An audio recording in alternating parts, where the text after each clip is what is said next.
बिस्मिल्लाहिर्रहमानिर्रहीम। अस्सलाम वालेकुम। आज की वीडियो में हम इम्पॉर्टेंट MCQs कर रहे हैं for class 10 for board exam 2022। इस वीडियो में हम इम्पॉर्टेंट MCQs करेंगे चैप्टर वेरिएशंस के। कल हमने 1 to 19 किए थे और अब आज हम उससे आगे के MCQs करने जा रहे हैं। तो चलें वीडियो को स्टार्ट करते हैं। Find the third proportion to 4 and 6। अब यहाँ पर 4 और 6 दिया हुआ है और आपको थर्ड प्रोपोर्शन मालूम करना है। तो यहाँ हमें 2 नंबर दिए हुए हैं 4 और 6 और हमें थर्ड प्रोपोर्शन मालूम करना है। Suppose x be the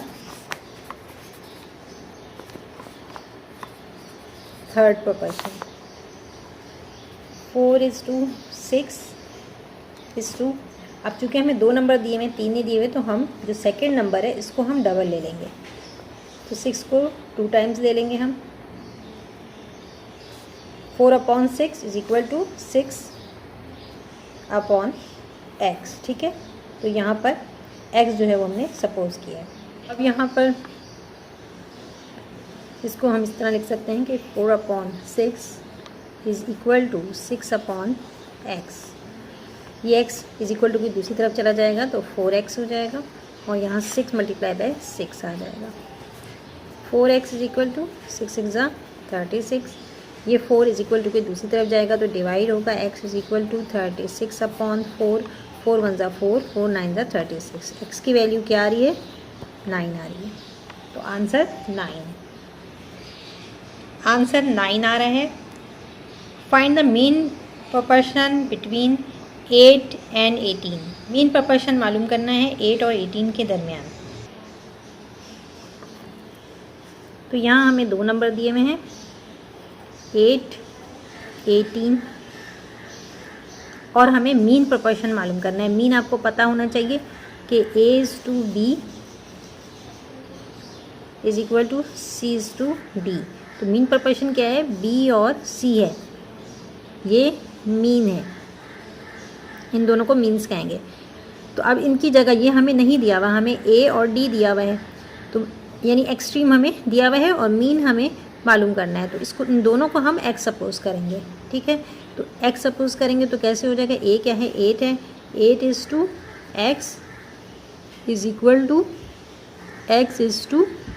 x:18। इस तरह से हम लिखेंगे। ये आ गया मीन। मीन जो है वो दरमियान के 2 कहलाते हैं। तो 8/x = x/18 हो जाएगा ये। अब यहाँ पर 18 और 8 मल्टीप्लाई हो रहे हैं। 8 × 18 = यहाँ x और x मल्टीप्लाई होगा, x² हो जाएगा। 8 को 18 से करेंगे तो कितना होगा? 144 आएगा। और यहाँ x², यहाँ स्क्वायर को ख़त्म करना है तो क्या करेंगे? Taking square root.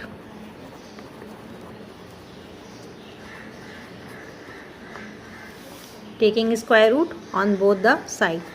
144 = x²। दोनों का रूट ले लेंगे। स्क्वायर से रूट कैंसिल हो गया और 144 का आप स्क्वायर रूट निकालेंगे तो 12 आएगा आंसर। x = 12। x को पहले लिख लेते हैं। x = 12। ये आंसर आ रहा है। If y varies directly as x and y = 12 when x = 2, find y when x = 7। इसे भी सॉल्व करेंगे।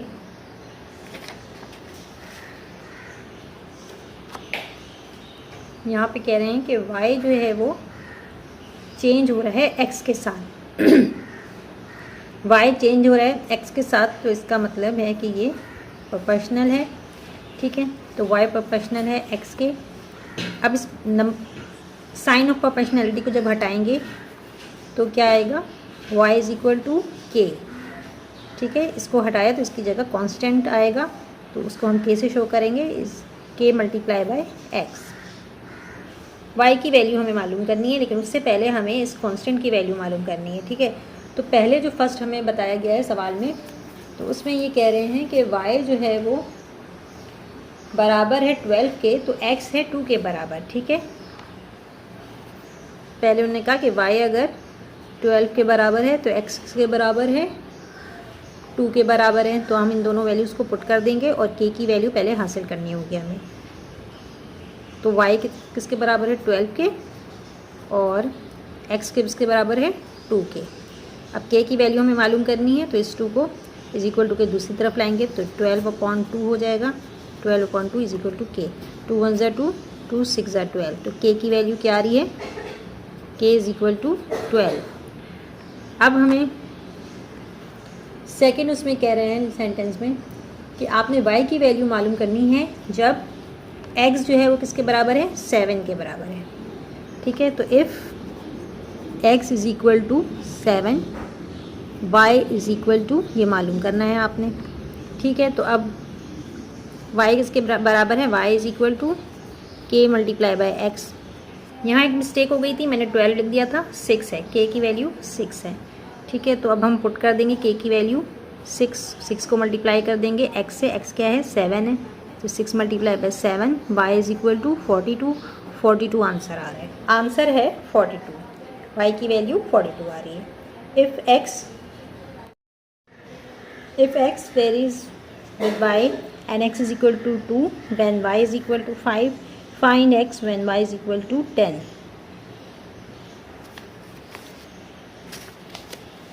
ये भी हमें जैसे पहले किया था उसी तरह से सॉल्व करना है। x जो है वो वेरी करता है y स्क्वायर के साथ। ठीक है, तो डायरेक्टली प्रोपोर्शनल है। अब इस प्रोपोर्शनल को ख़त्म करेंगे तो इसकी जगह क्या आएगा, कांस्टेंट k आएगा, k y स्क्वायर हो जाएगा। x की वैल्यू आपको 2 दी हुई है, x is equal to 2 and y is equal to 5।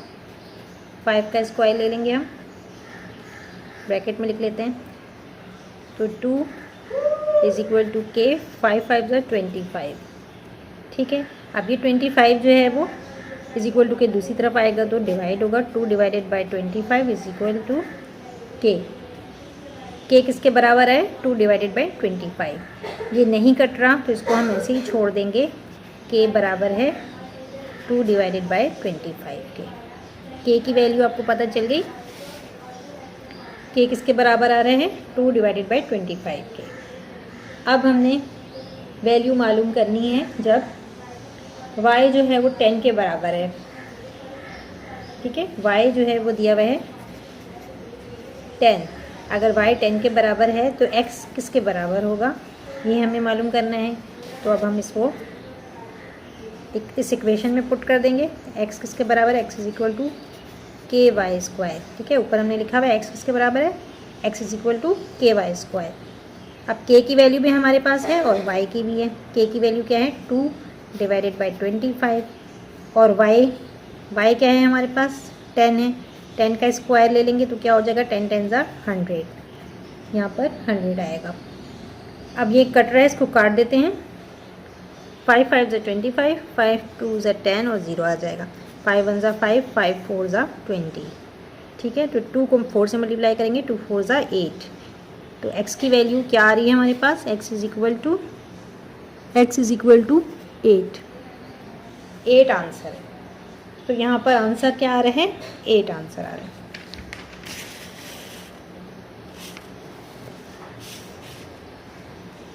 If x varies with 1/y and y is equal to 4 when x is equal to 15, find y when x is equal to 6। ठीक है, तो पहले आपने क्या करना है कि ये प्रोपोर्शनैलिटी को ख़त्म करेंगे, k आएगा, x और y की वैल्यू पुट कर देंगे, x और y की वैल्यू पुट करेंगे और उसके ज़रिए k मालूम कर लेंगे। और फिर नेक्स्ट आपने k और x आपको मालूम है तो आप y आसानी से मालूम कर सकते हैं। तो मैं पहले भी इसी तरह आपको कराती आई हूँ, तो इस दफ़ा मैंने एक्सप्लेन कर दिया एक दफ़ा कि किस तरह से वैल्यू को पुट करना है। x directly proportional to y 1/y। अब यहाँ पर प्रोपोर्शनल को ख़त्म करेंगे तो x is equal to k multiply by 1/y आ जाएगा। x की वैल्यू हमें क्या दी हुई है, 15 दी हुई है, x इज इक्वल टू 15 और y की वैल्यू हमें दिया हुआ है, y की वैल्यू 4 है। अब यहाँ पर ये 4 जो है वो अपॉन में है, जब इज इक्वल टू की दूसरी तरफ जाएगा तो मल्टीप्लाई होगा, 4 मल्टीप्लाई बाय 15 हो जाएगा। 4 multiply by 15 is equal to के पहले लिख लेते हैं और 4 और 15 को मल्टीप्लाई करके देखें तो आएगा आंसर 60। ये हमारे पास के की वैल्यू आ गई। अब हम इसकी मदद से मालूम कर सकते हैं y या x दोनों की वैल्यू। तो यहाँ हमसे पूछा गया है कि हमें क्या मालूम करना है, y की वैल्यू मालूम करनी है। x इज इक्वल टू, ये वाली इक्वेशन है, x इज इक्वल टू के 1/y। x हमें कितना दिया हुआ है, x जो है वो 6 दिया हुआ है, ठीक है। तो अब हम x की जगह पे 6 पुट कर देते हैं। के वैल्यू हमने मालूम कर ली, k की वैल्यू क्या है 60 है, तो 60 आ जाएगा 60/y, ठीक है। अब हमें y की वैल्यू मालूम करनी है, तो y को हम इधर ले आएंगे, y यहाँ अपॉन में है, इसको हम इज इक्वल टू की दूसरी तरफ लाएंगे तो ये 6y हो जाएगा, ठीक है। 6 से मल्टीप्लाई हो जाएगा y, 6y is equal to 60। अब यहाँ से 6 को इज इक्वल टू की दूसरी तरफ लेकर जाएंगे तो वो अपॉन में आएगा, y इज इक्वल टू 60/6, 6 1 ज़ा 6, 6 10 ज़ा 60। तो y की वैल्यू क्या आ रही है यहाँ पर, y इज इक्वल टू 10। तो यह आंसर आ रहा है। यहाँ पर मैंने 1/10 गलती से लिख दिया है, सही आंसर है 10, जो कि अभी हमने आपके सामने निकाला है। 10 जो है वो करेक्ट आंसर है।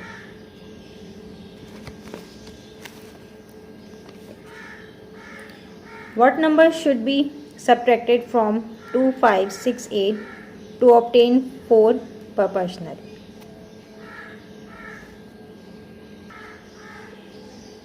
अब यहाँ पर नंबर हमें कोई दिया हुआ नहीं है कि 2 माइनस कर दें, तो हम नंबर को क्या सपोज कर लेते हैं, x सपोज कर लेते हैं। Suppose x must be subtracted from the ratio 4:5 is equal to 6:8. Suppose x must be subtracted from the ratio 4:5 is equal to 6:8। अब इन सब में से x को माइनस कर देंगे, यानी 4 minus x upon 5 minus x is equal to 6 minus x upon 8 minus x. अब यहाँ इसको 8 माइनस एक्स को इज इक्वल टू के दूसरी तरफ लाएंगे तो मल्टीप्लाई हो रहा है, ये 4 minus x multiply bye 8 minus x, ठीक है। इसको हम इधर लेकर आए, यहाँ डिवाइड हो रहा था, इधर मल्टीप्लाई हो रहा है, is equal to 6 minus x multiply by 5 minus x, ठीक है। अब यहाँ पर 4 को 8 माइनस एक्स से मल्टीप्लाई कर रहे हैं और माइनस एक्स को 8 माइनस एक्स से, ठीक है। यहाँ पहले 4 को करेंगे और फिर माइनस एक्स को मल्टीप्लाई करेंगे, is equal to 6 multiply by 5 minus x और फिर माइनस एक्स मल्टीप्लाई होगा 5 माइनस एक्स से। 4 8 ज़ा 32, 4 एक्स से मल्टीप्लाई होगा 4x, माइनस एक्स और 8 मल्टीप्लाई होंगे 8x, minus minus plus x square is equal to 6 5 ज़ा 30 और ये 6x हो जाएगा, यहाँ 5x हो जाएगा, माइनस यहाँ x और 5 मल्टीप्लाई होंगे 5x और माइनस माइनस प्लस x और x स्क्वायर आ जाएगा। अब यहाँ पर 32 माइनस माइनस प्लस 12x हो जाएगा plus x square is equal to 30, minus minus plus minus 11x plus x square. अब यहाँ पर x को हम पहले ले लेंगे, एक्स स्क्वायर है यहाँ भी एक्स स्क्वायर है, ये इधर दूसरी तरफ आएगा तो साइन माइनस की हो जाएगी, यहाँ माइनस 12x है यहाँ 11x है, 11x को इस तरफ लेकर आएंगे तो साइन पॉजिटिव हो जाएगी। अब यहाँ पर 32 है, इसको 32 लिख लेते हैं। 32 ये 30 है, इसको जब हम इज इक्वल टू की दूसरी तरफ लाएंगे तो साइन चेंज आएगी, क्या हो जाएगा -30। अब यहाँ पर क्या बचा, इज इक्वल टू 0। x और x कैंसिल हो रहे हैं, माइनस प्लस माइनस, 12 में से 11 माइनस करेंगे क्या बचेगा, x बचेगा, साइन क्या आएगी माइनस। यहाँ पर प्लस 32 में से 30 माइनस करेंगे तो क्या बचेगा, 2 बचेगा, +2 इज इक्वल टू 0। अब इस +2 को जब हम इज इक्वल टू की दूसरी तरफ लेके जाएंगे तो साइन चेंज हो जाएगी, -x इज इक्वल टू -2। दोनों तरफ माइनस आ रहे हैं, माइनस माइनस कैंसिल हो जाएगा, x is equal to 2। x की वैल्यू क्या आ रही है, 2 आ रही है, तो x हमारा आंसर आ रहा है। आंसर है 2। Find the ratio compounded of the ratios 5:18, 7:11, 9:14 and 11:15। यहाँ रेशो मालूम करना है। रेशो कम हमें दिया हुआ है 5:18, 5:18, 7:11, 9:14 and 11:15। ये हमें क्वेश्चन दिया हुआ है, इसको इस तरह से हम लिख सकते हैं 5/18, 7/11, 9/14 एंड 11/15। ठीक है, अब हम इसमें यहाँ पर कॉमा हटा के मल्टीप्लाई लगा देते हैं। 5/18 multiply by 7/11 multiply by 9/14 multiply by 11/15। तो जो कट रहे हैं उनको काट देते हैं। यहाँ पर 9 1 9, 9 2 18, 7 1 7, 7 2 14, 11 1 11, 11 1 11, 5 1 5, 5 3 15। ऊपर जो है वो 1 बच रहा है और नीचे 2 2 4, 4 3 12, 1/12 आ रहा है। इसको अगर हम रेशो में लिखेंगे तो क्या हो जाएगा, 1:12। आंसर है 1:12। Find the value of x from the proportion 2 + x is to 3 - x is equal to 4:5। तो यहाँ पर हमें दिया हुआ है 2 + x is to 3 - x is equal to 4:5। पहले हम इसको अपॉन में लिख लेते हैं। 2 + x upon 3 - x is equal to 4/5। अब यहाँ 5 जो है मल्टीप्लाई होगा 2 + x से, 5 मल्टीप्लाई बाय 2 + x। 5 को इज इक्वल टू की दूसरी तरफ लेके जाएंगे तो मल्टीप्लाई हो रहा है, क्योंकि यहाँ पर डिवाइड हो रहा था। यहाँ 3 - x है, ये 4 से डिवाइड होगा, 4 को पहले लिख लेते हैं। 4 multiply bye 3 - x, 5 2 10, 5 multiply by x, 5x हो जाएगा,